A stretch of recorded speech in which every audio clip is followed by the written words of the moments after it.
Ready, start. Prime Minister Narendra Modi's visit to Brunei and Singapore last week was part of a deliberate focus on India's Act East policy by the government in its third tenure. Not since 2018, when ASEAN leaders were in India for a summit and the Republic Day parade, has New Delhi reached out to the region in such a short time span. He is expected to travel to Laos for the ASEAN India summit, the Philippines and Indonesia later this year. In addition, New Delhi has laid out the red carpet for the Prime Ministers of Vietnam and Malaysia. The message to reconnect with each of the countries in Southeast Asia and even forge new ties is well considered and overdue. Mr. Modi's visit was the first bilateral visit by any Indian Prime Minister. This neglect of ties with a country that has a strategic ties with the US, trade ties with China, and is situated in the middle of ASEAN is telling. While India's trade with the ASEAN region has doubled in the past decade, it has actually declined with Brunei, with India ramping up its oil imports from Russia since 2022.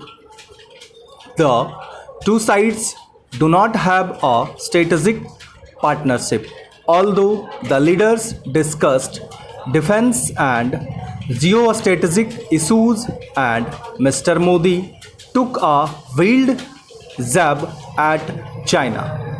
The two sides renewed their space cooperation, which hinges on Brunei hosting an ISRO station, and it remains to be seen whether other discussions on trade, investment and energy cooperation will bear fruit. In Singapore, the spotlight during Mr. Modi's visit was on semiconductors, given that Singapore is a major player in all parts of the electronics supply chain. As India seeks more technical expertise and investment in rare earths and chip making, and Singapore seeks to defray some of the growing land and labor costs of its semiconductor industry, the two could make a perfect fit.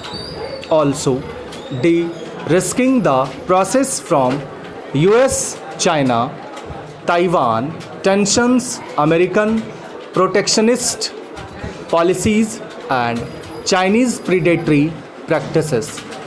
This could also correct the drop in Singapore's FDI levels into India.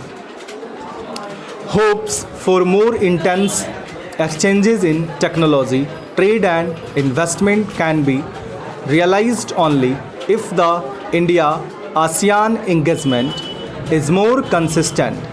India's exit from the ASEAN led RCEP in 2019 was a blow and cuts India out of a large regional FTA, while New Delhi has refused to revise the decision despite ASEAN's entreaties.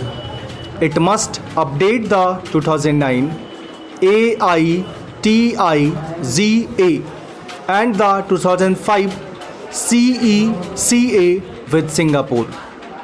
India's commitment to ASEAN centrality on all strategic issues in the Indo-Pacific has been warmly received, but it needs to coordinate more closely on geopolitical issues including Myanmar, the South China Sea and Quad engagement. While India's historical ties with the region date more than a millennium, modern ties need a periodic reset as governments have carried out in the past with the Look East policy 1992 and the Modi government's Act East policy 2014. Stop.